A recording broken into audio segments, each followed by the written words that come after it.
मोदी सरकार जब से आई है तब से विवाद ही विवाद है। रोहित मुमला कांड होता है, कहते हैं कि मुझे मार लो, दलित भाइयों को मत मारो, विवाद ही चल रहा है। मोदी जी जाते हैं विदेश में तो कहते हैं कि मैं बुद्ध की धरती से आया हूँ, मैं युद्ध की धरती से नहीं आया हूँ। 8 साल तो हो गया उनका पूरा ड्यूरेशन। वो बता दें कि बुद्ध की परंपरा से कौन सा काम इस देश में किए, एक भी काम बता दें।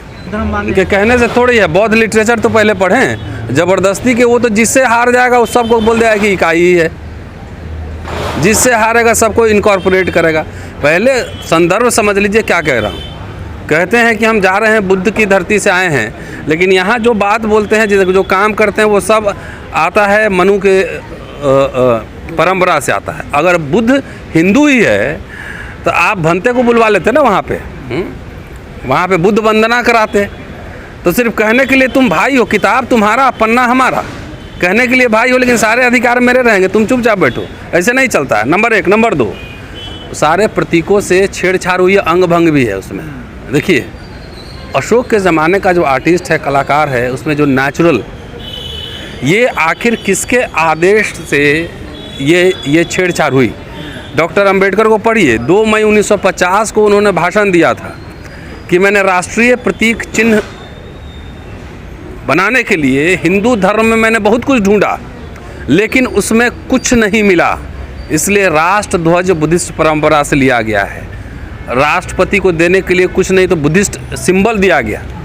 तो ये जो सिंबल पूरे कॉन्स्टिट्यूएंट असेंबली में डिबेट हुआ है इस पर कि हमारा राष्ट्रीय प्रतीक क्या रहेगा। ये अशोक स्तंभ लिया गया है सारनाथ से, वहाँ का जाके स्ट्रक्चर देखिए और ये जो बनाया गया है वो देखिए, उसमें आपको अंतर स्पष्ट। वो एक शांति मुद्रा में, शांति मुद्रा में से क्या मतलब है कि उस राज्य में जहाँ पे कि शांति से शेर भी शांति से रहते हैं, और आप जो दिखा रहे हैं पूरा एकदम आदमखोर, इसका क्या सिंबलिज्म का मतलब होता है? सारे सिंबल, सारे कलर जो है ना बदले जा रहे हैं, सब भगवा हो रहा है।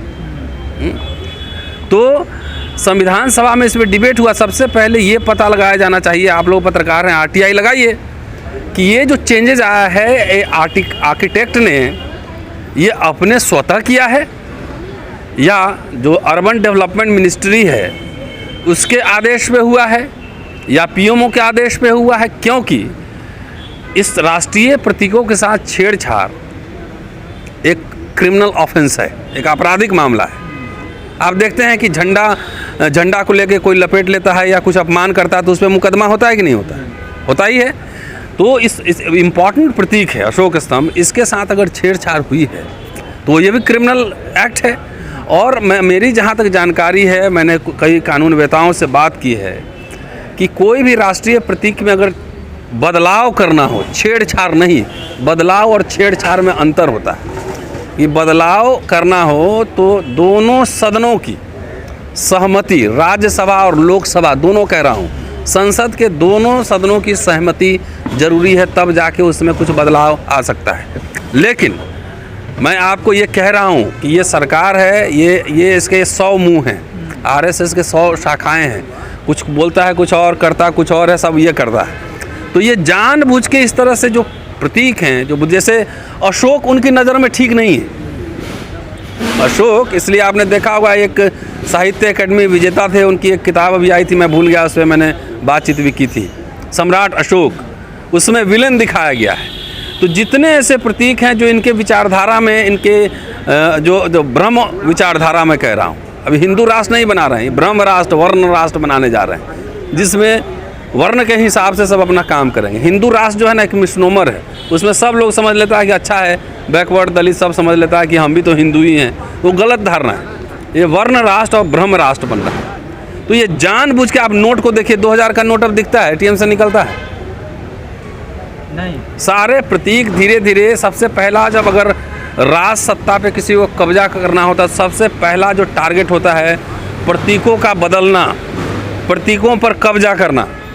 तो जितने ऐसे बौद्ध परंपरा से सेकुलर स्टेट को सिंबलाइज करने वाले प्रतीक थे, उस सबको जो है धीरे धीरे इंटेंशनली किया जा रहा है। अगर कलाकार ने बगैर कानूनी प्रक्रिया का पालन किए हुए, आर्किटेक्ट ने अगर ये किया है, तो उसके ऊपर सरकार जो है कानूनी कार्रवाई करे, इस पर जांच बैठनी चाहिए और जो भी इसके लिए रिस्पॉन्सिबल हो उसको कानूनी तरीके से उस पर कार्रवाई। स्वतंत्र देश का स्वतंत्र शहर है कि संविधान सभा, जब मैं कह रहा हूँ बार बार डिस्कशन हुआ था, चर्चा हुई थी और चर्चा होने के बाद ये आज़ाद भारत में ही बना है, ये गुलाम भारत में नहीं बना है, ये आपको पता होना चाहिए। तर्क तो अब यही दे रहे हैं ना, वो तर्क तो कुछ भी कर सकते हैं। वो गाय का मूत्र पी के वो कैंसर इलाज कर सकते हैं।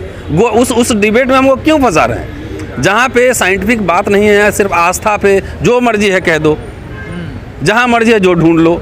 शेर का बड़ा आकार हो गया थोड़ा, इस वजह से भयानक लग रहा है। नहीं भयानक हो गया, कैसे भयानक हो गया? आपका हम बड़ा फोटो बना दे 10 फुट का, तो गजेंद्र का फोटो जैसा है वैसी नजर आएगा। अमिताभ बच्चन का फोटो लगता है, नरेंद्र मोदी का लगता है, तो जैसा चेहरा होता है वैसा ही बनता है कि मुंह ऐसे फाड़ा हुआ बनता है। सर वो कह रहे हैं दांत हैं तो दिखेंगे ना सर। आप जाके उन्हीं से पूछिए ना, हमसे क्यों पूछ रहे हैं? कह रहे हैं कि जब प्रतीक के साथ छेड़छाड़, तो कैसा कला, इसका मतलब है घटिया कलाकार लेके आए हो जिसको नकल करना, इमिटेशन करना भी नहीं आता है।